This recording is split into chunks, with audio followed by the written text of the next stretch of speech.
समझ ही नहीं तुम के है क्या है? समझ लिया कि एकदम कैश है वो। जब चाहो पत्ते की दौलत की पत्ती तोड़ के अपने घर ले आओ। अबे जिस दिन बेटी को समझ लोगे ना, कसम खुदा की उस दिन कभी बेटों के चक्कर में नहीं रहोगे, खाली बेटियों के चक्कर में रहोगे। वाह। सुनो हदीस पाक, मेरे नबी फरमाते हैं कि जब बेटा पैदा होता है तो अल्लाह फरमाता है जा अपने माँ बाप का सहारा बन जा।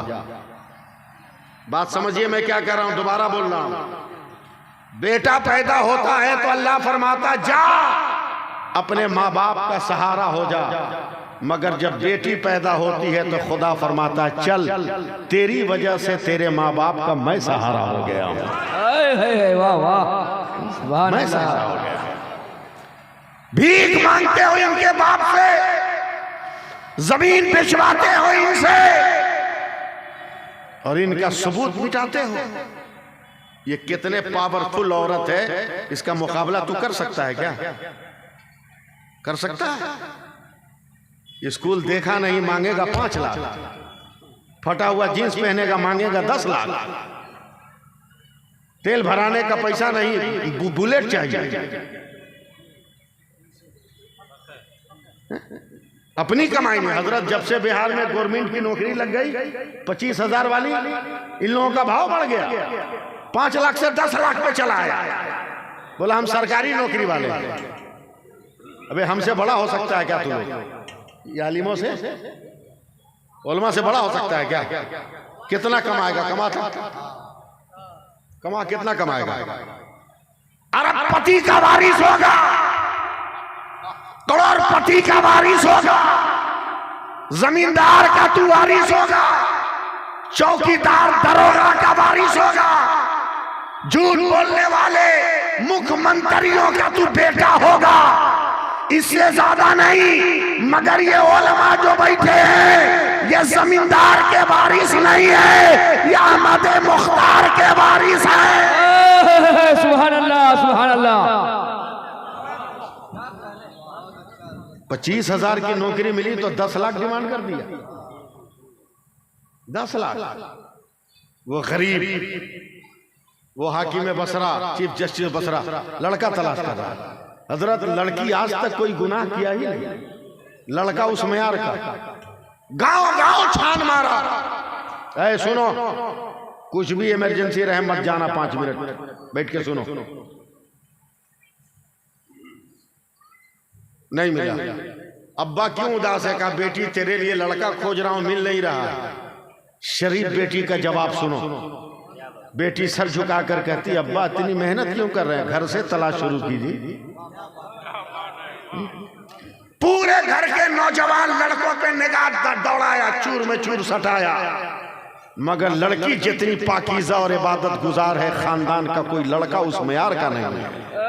क्या बात है। एक हफ्ते के बाद फिर दिल उदास करके कहा बेटी मैं नाकाम हूं, तेरे लिए लड़का मिला नहीं। लड़की ने फिर सर झुका कर कहा अब्बा घर से तलाश शुरू की। हिम्मत चाहिए, हौसला चाहिए। बाप ने देखा बस एक नौजवान बचा है जो मेरा नौकर है, जिसका नाम मुबारक है। अब जब मुबारक को अपनी कसौटी पे परखा तो चूर से चूर सटता चला गया। जैसा मेरी बेटी वैसा मेरा नौकर। बोल दो ना, बोल दो, जोर से बोलो, जोर से बोलो। आज कोई अपने नौकर से बेटी देगा मालदार, मगर हाकिम बसरा है। उसने नौकर से बात की, कहा अगर आपकी मर्जी हो तो कर सकता हूं, वरना कहां आप हाकिम में मजदूर। आपकी बेटी राजी हो तो मैं तैयार हूं। लड़की भी राजी, शादी हो गई। उसी घर का नौकर है, बगल में घर दे दिया, मगर शर्म, इज्जतो वकार का तलाश करने वाला बाप हमेशा बेटी के घर में नहीं झांकता। 20-25 रोज के बाद बेटी के घर गया, देखा दोनों गाल पर आंसू बहते बहते काला दाग पड़ गया, खिला हुआ फूल मुरझा गया, रोशन मोमबत्ती बुझ गई। शबाब की यहाँ आधिया चल रही थी, वहां जो है कमजोरियों के पतझड़ के मौसम का एहसास हो रहा। कहा बेटी ये क्या हाल है तेरा? कहा मेरा शौहर बहुत अच्छा, न इबादत के कमी, न रियाजत में कमी, न जिक्र में कमी, न वजीफा में कमी, न सच्चाई में कमी, न दीनदारी में कमी, न खाना खिलाने में कमी है मेरे अब्बा। कबीर आज शादी को इतने दिन हो गए, न जाने मुझ में क्या कमी है कि अभी तक मेरा शौहर मेरे घर में आया नहीं। बाप हाकिम है, गुस्से में पागल ने दामाद को पकड़ा, क्या बगैर तेरी मर्जी के मैंने शादी क्या? कहा किसने कहा? मेरी मर्जी लेकर के। मेरी बेटी पसंद नहीं, का दिलो जान से ज्यादा पसंद है, मेरे लिए पूरी कुल कायनात वही है। क्या फिर इतने दिन हो गए मेरी बेटी के घर में क्यों गए नहीं? आप मेरे इशारे को समझ रहे हैं मैं क्या कहना चाह रहा हूं? क्यों नहीं गए? तब नौकर ने पेशानी का पसीना पोंछ कर कहा, माफ कीजिएगा ससुर जी, आप हाकिम है और जज है, मुझे डर है कि कभी आपने नाइंसाफी न कर दिया हो फैसलों में, इसलिए आपकी जो तनख्वाह हुई उसमें हराम का मुझको शक हो गया है। और मेरे नबी फरमाते हैं कि जब हराम का खाओगे तो हराम का खून पैदा होगा, उससे कभी साले और नेक औलाद की उम्मीद मत रखना उस लहू से। फिर मेरे नबी फरमाते हैं कि जिसकी रगों में हराम खून का शक हो जाए उसे 40 दिन मुसलसल अगर हलाल खुराक खिलाओ तो उसके जिस्म से हराम खून निकल जाता है। मेरे ससुर जी अभी तो 23 दिन हुए, 40 दिन मैं अपने हलाल कमाई का की खुराक खिलाऊंगा, हराम खून निकालूंगा, हलाल खून डालूंगा, फिर मैं अपनी बीवी के करीब जाऊंगा। कोई समझे न समझे, हजरत समझेंगे जब बीवी से वो नौकर मिला है और जब बेटा पैदा हुआ है तो उसी बेटे का नाम हजरत अब्दुल्ला बिन मुबारक रखा गया। नारे तकबीर, नारे रिसालत, नूरुल वरा कॉन्फ्रेंस, सैफुल्लाह इल्मी साहब किबला, नारे तकबीर, उसी का नाम अब्दुल्ला बिन मुबारक रखा गया है। बताओ, अगर हांडी अच्छी हो तो खाना अच्छा होगा, अगर आटा अच्छा हो तो रोटी अच्छी होगी। हम कहाँ घूम रहे हैं? हम भिखमंगा बनकर घूम रहे हैं, हम जहेज मांगने के चक्कर में हैं, हम लड़कियों को हिंदुओं के साथ भागने पे मजबूर कर रहे हैं। हमारी बेटियों के हाथों में जब से मोबाइल आया दिल लगा लिया गैरों से, और कोई एजुकेशन सिस्टम ने हमारे माशरे को तबाह बर्बाद कर दिया है। याद रख, आज भी मदरसा मदरसा है, आज भी दीन की आमाज है, आज भी दीनी मदारिस का मुकाबला नहीं है। अगर हिम्मत है तो 2 लफ्ज सुन लो। 3 औरतें कुएं पे पानी भर रही हैं। थोड़ी देर के बाद भाई थोड़ी देर के बाद एक सूट बूट वाला लड़का पीठ पे बैग डाले हुए सड़क से गुजरा। हजरत एक औरत ने कहा, ए बहन देखिए मेरा बेटा कॉलेज से जा रहा है। निकला चला गया। थोड़ी देर के बाद उससे कम टाइट कपड़ा पहना हुआ एक लड़का निकला। दूसरी औरत ने कहा, बहन देखिए मेरा बेटा है जो स्कूल से जा रहा है। 3 औरतें बात कर रही हैं। इतनी ही देर में अचानक एक लड़का कुएं पर आ गया, सीने पे कुरान रखे हुए, पहले माँ के पैरों का बोसा लिया है। नहीं बोलोगे मैं कुछ नहीं कहूंगा। पहले माँ के तलवों का बोसा लिया, उसके बाद माँ ने जिस घड़े में पानी रखा था सर पे उठाया, तब माँ आंखों में आंसू लाकर कहती है, बहन वो तेरा बेटा कॉलेज से आया था, वो तेरा बेटा स्कूल से आया था, ये मेरा बेटा है जो मदरसे से आ रहा है। आज भी तरबियत लेनी हो तो चले जाओ। मैं चिराग साहब के लिए फील्ड से जा रहा हूं कि उनका उजाला सही फैले। अगर देर न हुई उलमाए किराम तो 2 मिनट और मुझको दे दें आप लोग। एक बादशाह ने कहा, हजरत समाज को सुधारने के लिए सबसे बेहतरीन चीज क्या है? एक दरबारी ने कहा तरबियत, और कोई दूसरे ने कहा माहौल। का दोनों प्रैक्टिकल सबूत दो, अमली सबूत दो। 1 महीने का टाइम है। 25 दिन में जिसने तरबियत कहा था, आप सुन लीजिए, समझ में आए तो ठीक, वरना सुभान अल्लाह कहिए, समझे? जिसने तरबियत कहा था, बादशाह से कहा हुजूर दरबार सजाइए, मैं सबूत दूंगा। बादशाह ने दरबार सजाया, उसमें 10 दरवाजे थे दरबार में। तरबियत जिसने कहा था उसने ताली बजाई। 10 दरवाजे से 10 बिल्लियां आई। उन बिल्लियों के मुंह में प्लेट है, प्लेट में मोमबत्ती रोशन है। बिल्लियां पूरे दरबार में उछल कूद करती रही, न प्लेट गिरी न मोमबत्ती गिरी। कहा ये क्या है? तो उस आदमी ने कहा हुजूर ये तरबियत है कि बिल्ली से इन चीजों का महफूज रहना मुमकिन नहीं, मगर मैंने बिल्लियों को सिखाया तो ये तरबियत के दायरे में आ गई। तो देखिए प्लेटें नहीं गिरी। जिसने कहा था माहौल का तू भी सबूत दे, हम आखिरी दिन देंगे, उसके पास कोई सबूत ही नहीं था। तो आजकल के मुसलमानों के पास जब कोई रास्ता नजर नहीं आएगा, तब या तो मस्जिद का इमाम नजर आएगा या अपना पीर नजर आएगा। 1-2 लाख रुपया डॉक्टर के यहाँ खर्चा कर देगा, तब आएगा पीर साहब से ताबीज लेने। अबे पहले ही 2 लाख रुपया दे के ताबीज ले लिया होता। आया एक वली के पास का ये मामला है। कहा ठीक है आखिरी दिन हम आएंगे दरबार में। दरबार में अल्लाह के वली पहुंचे। कहा माहौल पे सबूत देने आया हूं। कहा दो। कहा नहीं, जो तरबियत पे सबूत दिया उसको फिर बोलिए तरबियत दिखाने को। फिर उसने ताली बजाई। 10 दरवाजे से 10 बिल्लियां आई, प्लेट मुंह में, उसमें रोब मोमबत्ती, करतब दिखा के जब बिल्लियां जाने लगी शाहनवाज साहब, तब अल्लाह के वली ने झोले में हाथ डालकर 2-4 चूहा निकाल के छोड़ दिया। और बिल्लियों ने जब चूहा देखा तो प्लेट कहाँ मोमबत्ती कहाँ, दौड़ गई चूहा की तरफ।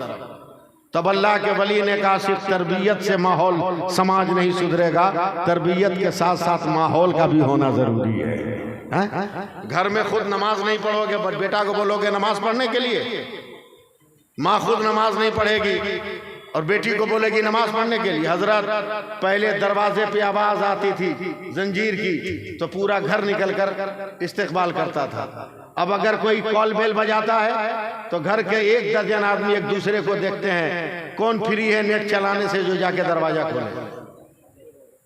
मोबाइल पे पूरा खानदान लगा रहता है। इसलिए मैं अपनी बात समेटते हुए आपको मैं पैगाम दे रहा हूं, सबसे पहले नमाज पढ़ो। क्या पढ़ो? क्या पढ़ो? नमाज पढ़ो। नमाज सबसे पहले नमाज पढ़ो और अपनी बीवियों को भी पढ़वाओ, अपनी बीवियों को भी पढ़वाओ। इसलिए कि जब ये नमाज पढ़ेंगी, तुम नमाज पढ़ोगे तो मस्जिद अक्सा के लिए मुजाहिद तलाश नहीं करना होगा। हर घर से 2-4 मुजाहिद निकल जाएंगे, हर घर से निकल जाएंगे। अल्लाह फरमाता है मेरे रसूल जो दे ले लो और मेरे रसूल जिससे मना करें उसे छोड़ दो। आप कहोगे मौलाना साहब को बुलाया मगर वो ऐसे बोल के चले गए। एकदम मैं सही तकरीर करके जा रहा हूं, हक बात बोल कर जा रहा हूं, वरना क्या मैं उर्दू बोलना नहीं जानता? क्या मैं तकरीर करना नहीं जानता? मैं उर्दू नहीं बोल पाऊंगा? क्या दिनाजपुर का चिराग ही उजाला फैला पाएगा? अबे बरेली का दिया भी कम नहीं है, बरेली का दिया भी कम नहीं है, समझे?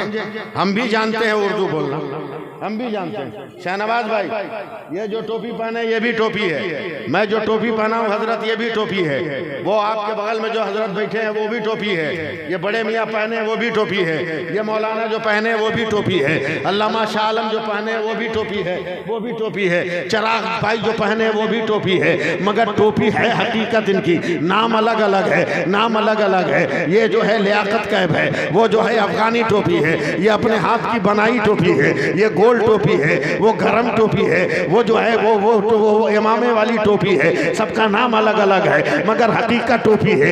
एक लफ्ज से पुकारा जाता मगर जब दुकान में जाओगे कहना पड़ेगा रामपुरी कैब दे दो, याकूबी कैब दे दो, लियाकत कैब दे दो, फलाना कैब दे दो, फलाना कैब दे दो। जिस तरह नाम अलग अलग है मगर हकीकत एक है। अब आप बोले ना बोले, मैं उर्दू बोल के दिखा रहा हूँ और चिराग साहब को दिखा रहा हूँ उर्दू बोलकर, पानी पानी पानी पानी। जब ये पानी आसमान से जमीन पर आता है इसे बारिश कहते हैं। यही पानी जब जमीन से आसमान पे जाता है इसे भाप कहते हैं। यही पानी जब आसमान से जम के गिरता है इसे ओला कहते हैं। यही पानी आसमान से गिरकर जमीन पे जमता है इसे बर्फ का टुकड़ा कहते हैं। यही पानी बह जाता है उसे नहर कहते हैं, उसे दरिया कहते हैं। वही पानी इकट्ठा होता है उसे झील तालाब पोखर कहते हैं। वही पानी अगर गिलास से निकले, गिलास का पानी सुराही से निकले, सुराही का पानी बोतल से निकले, बोतल का पानी हैंड पाइप से निकले, हैंड पाइप का पानी बोरिंग से निकले, बोरिंग का पानी फ्रीज से निकले, फ्रीज का पानी वही पानी आंख से निकलता है, आंसू कहलाता है। वही पानी बदन से निकलता है, पसीना कहलाता है। वही पानी फलों से निकलता है, अर्क कहलाता है। वही पानी फूल की पत्ती से चमकता है, शबनम का कतरा होता है। वही पानी इस्माइल के कदम से निकले तो ज़मज़म होता है और मुस्तफा की उंगली से निकले तो आबे रहमत होता है।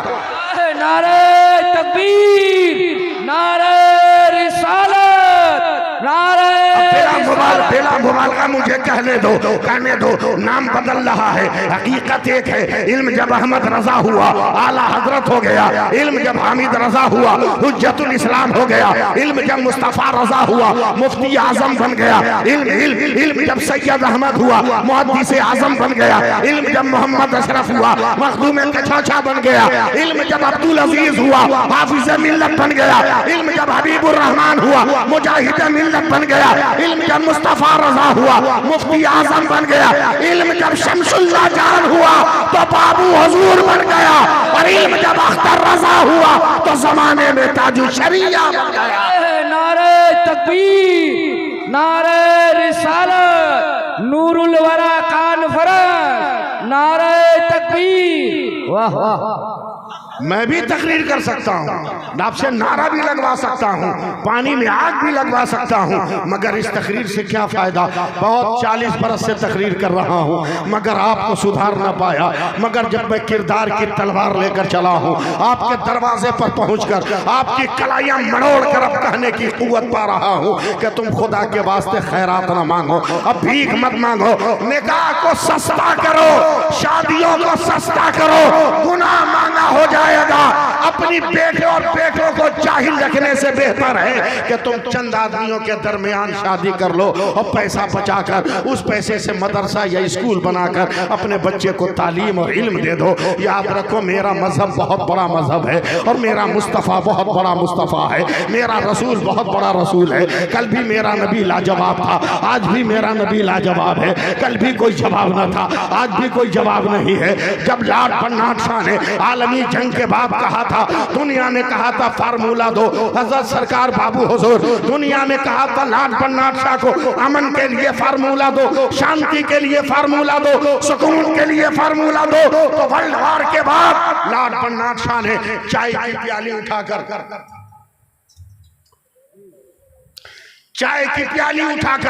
जिसमें गर्म चाय थी खड़ा हुआ मशवरा देने को। लोगों ने कहा सर चाय पी लीजिए तब बोलिएगा, बोलते बोलते चाय पीना अच्छी बात नहीं है। तो लॉर्ड बर्नार्ड शॉ ने गर्म चाय की प्याली हिलाकर कहा था, ए दुनिया वालों, पूरी दुनिया में सुकून चाहते हो, अमन शांति चाहते हो, कुछ भी कर लो अमन नहीं होगा, मगर मेरा दावा है एक प्याली गर्म चाय पीने में जितना टाइम लगेगा इतनी देर के लिए मुसलमानों का नबी दोबारा दुनिया में आ जाए तो पूरी दुनिया में अमन पैदा हो जाएगा, पूरी दुनिया में शांति पैदा हो जाएगी। बेटियों को नंगा नचाने वालों, औरतों को बेपर्दा घुमाने वालों, अगर जरा भी तुम्हारे अंदर हया बाकी है और जमीर फरोश नहीं हो और अक्ल का टुकड़ा तुम्हारे मुकद्दर में है तो याद करना, न मोदी को भूले होगे, न मोदी की ताली को भूले होगे, न मोदी की थाली को भूले होगे, न मोदी के मोमबत्ती को भूले होगे, सबको भूल जाओगे, मगर भारत का पाशी कोरोना को कैसे भूल सकता है। तुमको याद होगा ये 4 इंच का कपड़ा क्या है? अरे बोल ना, मास्क, जोर से बोल, और जोर से, और जोर से। अगर जख्म सहे हो तो और जोर से बोलो ना।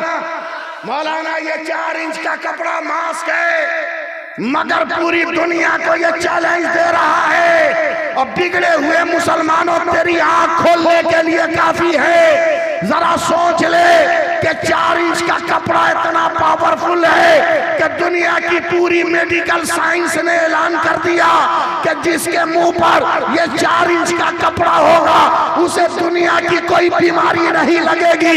फैसला कर, जब 4 इंच का कपड़ा इतना पावर रख रहा है तो तेरी बेटियों का निकाह कितना पावर रख रहा होगा, तेरी बेटियों का दुपट्टा कितना पावर रख रहा है।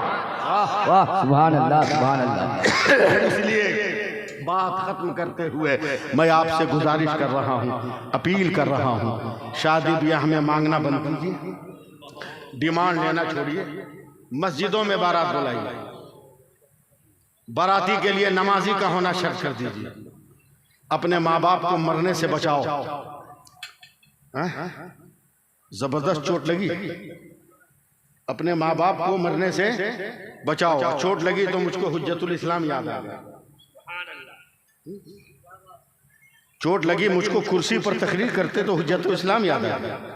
राजस्थान के उदयपुर में तकरीर करते हुए हुज्जतुल इस्लाम ने ऐसे ही हाथ मार दिया था, हाथ में जख्म था, फट गया, बेहोश हो गए।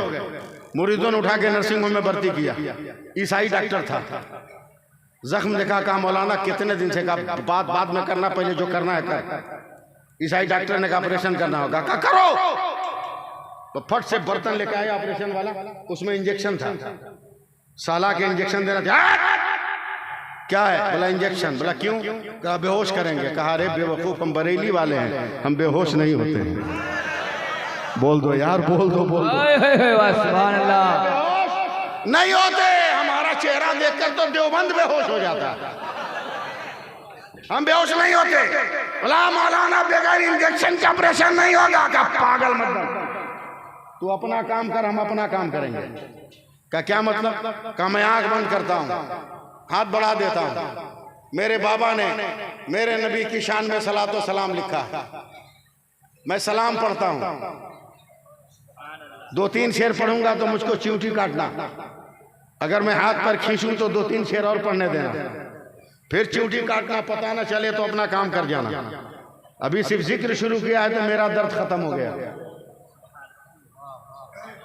मेरी तकलीफ खत्म हो गई।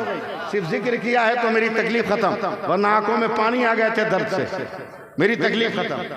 हाथ फैला दिया, दाहिना हाथ फूटा है, फैला दिया, तरन्नुम से पढ़ रहे हैं, मुस्तफ़ा जाने रहमत पे लाखों सलाम, शमे बज़्मे हिदायत पे लाखों सलाम। एकदम मत बोलिएगा, चुपचाप बैठे रहिए, समझे? सुभान अल्लाह। यारे हरम ताजदारे हरम, नौ बहारे शफात पे लाखों सलाम, जिस सुहानी घड़ी चमका तैबा का चांद, उस दिल अफरोज सात पे लाखों सलाम।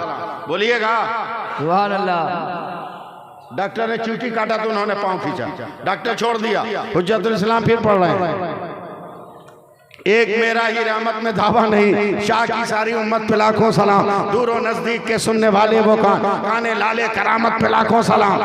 डॉक्टर ने फिर चींटी काटा तो पता नहीं चला, चीड़ा, गोश्त फाड़ा, हड्डी तक पहुंचा, जख्म को धोया, सफाई किया, दवा लगाया, सिलाई किया, अब ड्रेसिंग कर रहा है। और हुज्जतुल इस्लाम की जबान पर है, काश महशर में जब उनकी आमद हो,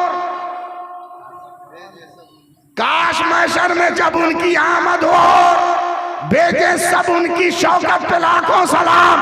तो डॉक्टर ड्रेसिंग छोड़कर दोनों पांव पकड़ के हिलाया, कहे बरेली का मौलाना हो, अब इलाज बाद में होगा, पहले मुझे कलमा पढ़ाकर मुसलमान बना। सुभान अल्लाह, सुभान अल्लाह। हुज्जतुल इस्लाम ने हैरत से कहा इतनी जल्दी इनकलाब कैसे? तो ईसाई डॉक्टर कहता है अरे जब सलाम में इतना मजा है तो दीदार में कितना मजा होगा। सुभान अल्लाह, सुभान अल्लाह। वाह, दीदार में कितना मजा। इसलिए नमाज पढ़ो। क्या पढ़ो? सिर्फ जनाजा की नहीं, ईद बकरीद की नहीं, सिर्फ जुम्मा नहीं, समझे? 5 वक्ता नमाज पढ़ो, 5 वक्ता। हम बहुत दूसरे टाइप के आदमी हैं। हजरत मैं मस्जिद का इमाम भी हूँ, आप तो जानते ही हैं, आप मेरे बुजुर्ग हैं, मुरब्बी हैं। एक आदमी चिल्लाया जोहर की नमाज के बाद, कहाँ इमाम साहब? हमने कहा बे मेरी इमामत में इतनी ऊंची आवाज बर्दाश्त नहीं होती है, कमेटी वाला रहो चाहे झमेटी वाला रहो, चुप।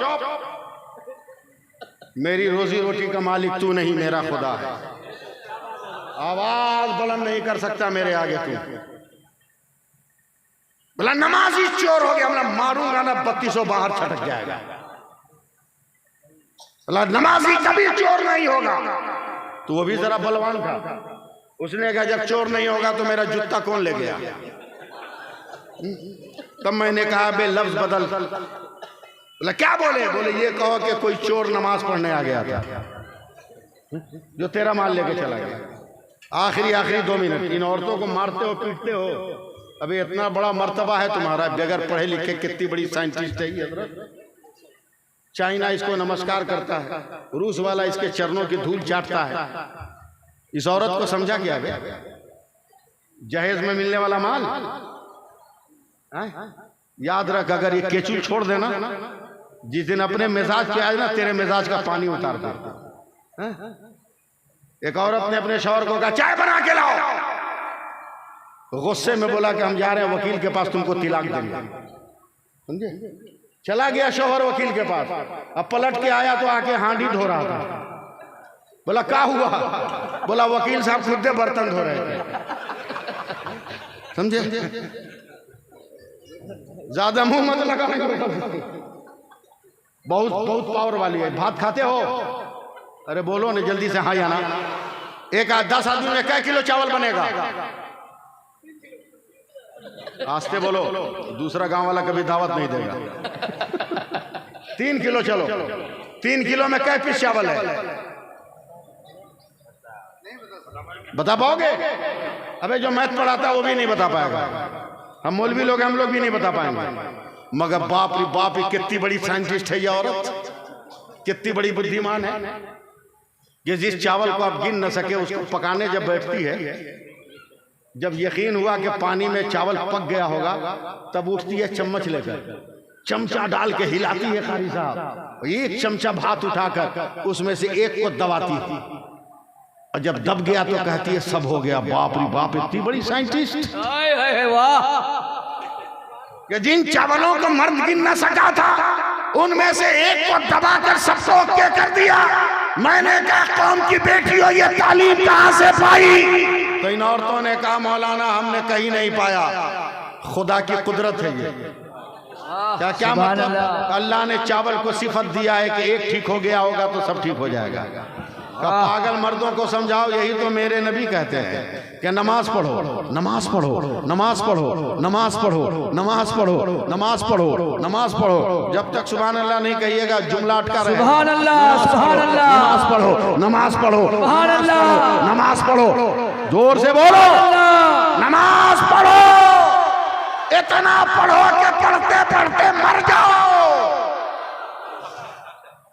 कयामत के दिन अल्लाह कहेगा फरिश्तों से, सबसे पहले नमाज को चेक कर। नमाज में पास हो गए? फरिश्ते कहेंगे मौला तेरा बंदा नमाज में पास। कहा मेरे नबी की उम्मत है, जब एक में पास है तो सब में पास कर दो। अल्लाह फरमाता है माताकुम रसूलो फखुज़ूहु वमा नहाकुम अन्हु फंतहू। मेरे रसूल जो दे उससे ले लो, मेरे रसूल जिससे मना करें उसे छोड़ दो। एक आदमी भी नहीं भागिएगा। अब तक तकरीर सुना है, शायर सुना है, पीर साहब का चेहरा देखा है, अब चिराग का कमाल देखोगे। अब चिराग का कमाल देखोगे। पहले ही हरफ में 3 नुक्ता नीचे है, 3 नुक्ता नीचे है। आखिरी हरफ पर 1 नुक्ता ऊपर है, लेकिन 3 नुक्ता वाला उस 1 नुक्ते वाले का मुकाबला नहीं कर सकता। जैसे लालची दूल्हा कभी सब्र करने वाले दूल्हे की बराबरी नहीं कर सकता।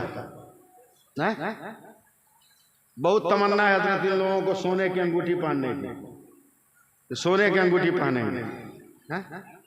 इमाम साहब कहते हैं कहो कबूल किया तो बाप को देखता है, क्या करे? अबे वो कबूल किया, तू आया, अब उसको क्या पूछ रहा है तू? ये सब लंथन बंद करो। चिराग साहब का कमाल देखोगे। बहुत खुशी हुई कि एक हॉस्टल बन रहा है, एक हॉस्टल बन रहा है। वाह! बनना चाहिए कि नहीं? अभी तो हम अपनी कामयाबी की खबर सुनाएंगे ना तो बेहोश होने लगिएगा आप लोग। मौलवी को इतना सस्ता मत लीजिएगा। 7 दिसंबर को सीतामढ़ी की सरजमीन पर नीतीश कुमार को हम लोगों ने चैलेंज कर दिया, बिहार के चीफ मिनिस्टर को चैलेंज कर दिया कि हमारे मुस्लिम बहुमूल्य क्षेत्र में मुस्लिम बेटे बेटियों के लिए हॉस्टल टाइप का कोचिंग सेंटर खोलो, वरना तेरी हुकूमत की चोले हिला देंगे। समझे? 13 दिसंबर को नीतीश कुमार ने ऐलान किया कि अपने बिहार के 13 जिलों में हम मुस्लिम अक़लियतों के लिए एजुकेशनल हॉस्टल का क़याम कर रहे हैं। सुभान अल्लाह। ये मौलवी है अवाम, समझे? ये मौलवी है अवाम। तो हॉस्टल बनना चाहिए कि नहीं बनना चाहिए? जी बनना चाहिए ना। चिराग जलना चाहिए कि नहीं रात में? चाहिए ना। अब चिराग आ रहा है, उसकी रोशनी को संभालिए, बीच में कोई बिल्ली न कूदे वरना आग बहुत दूर तक चली जाएगी। मैं सलाम करता हूँ हजरत के तकद्दुस को, हजरत के पाक दामनी को, हजरत के अखलाक को, हजरत के हुस्न किरदार और हुस्न ख्याल को, कि अपने छोटों को नवाजते हैं, अपने बड़ों का एहतराम करते हैं। जो बाप से सीखा वही औलाद देता है। हजरत महमूद गजनवी ने हजरत अपने दरबार में कहा, कोई है जो मुझको खिज़िर अलैहिस्सलाम की जियारत करा दे? एक आदमी उठा, कहा हुजूर 6 महीना वजीफा पढ़ेंगे तब जियारत होगी। का पढ़ लो। का यहाँ नहीं पढ़ना होगा, दरिया के किनारे। का जाओ पढ़ो। बोला 6 महीना हम वजीफा पढ़ेंगे तो मेरे बाल बच्चा कौन खिलाएगा? महमूद गजनवी ने कहा हम खिलाएंगे। 6 महीने के बाद पकड़ के लाया गया, आखिरी लफ्ज़ का क्या हुआ? जियारत नहीं। का 6 महीना और लगेगा। फिर 6 महीना तक खिलाया, साल भर के बाद पकड़ा गया तो हाथ जोड़कर कहता, हुजूर मैंने अपने बच्चों को कभी भरपेट खिलाया नहीं था, उनको भरपेट खिलाने का हथियार यही था, मैं खिज़िर अलैहिस्सलाम की जियारत नहीं करा पाऊंगा। गुस्से में महमूद गजनवी ने कहा, इसके लिए सजा बनाओ। एक दरबारी खड़ा हुआ, कहा हुजूर इसको बूटी बूटी कर दीजिए। समझ रहे हो ना समीम भाई? बूटी बूटी कर दो। एक गोरा चिट्टा आदमी उठा, कहा सुभान अल्लाह, बहुत अच्छा फैसला है। और कोई है? तो दूसरा आदमी उठा, बोला हुजूर से बूटी ना करें, इसकी बूटियों को कुत्ता के सामने फेंक दीजिए। फिर वही गोरा चिट्टा आदमी खड़ा हुआ, कहा सुभान अल्लाह, बहुत अच्छा फैसला है। और कोई है? तब हजरत महमूद के चहीते गुलाम हजरत अयाज उठे, कहा सरकार सबसे बेहतर है कि माफ कर दिया जाए, माफ कर दिया जाए। साल भर इसके बच्चों को खिलाया, माल कम हुआ, साल भर ये आपको धोखा देता रहा, आपकी इज्जत आपके मकाम में कोई कमी आई का नहीं, का बेहतर है माफ कर दीजिए। हजरत वही पहला आदमी उठा, गोरा चिट्टा, बोला सुभान अल्लाह, बहुत अच्छा फैसला। तब महमूद गजनवी को गुस्सा आ गया, का पहले ने कहा बूटी कर दो, तुमने कहा अच्छा फैसला। दूसरे ने कहा कुत्ते के सामने डाल, अगर स्टेज जिंदा रहे तब मेरा जुमला काम करेगा, समझे? दूसरे ने कहा कुत्ते के सामने डाल दे, तूने कहा अच्छा फैसला। मेरे अयाज ने कहा माफ कर दो, तुमने कहा अच्छा फैसला। कहा हाँ हुजूर एकदम ठीक बोले हम। लगा है बोला वो आदमी नहीं बोल रहा था, आदमी का खून बोल रहा था। क्या मतलब?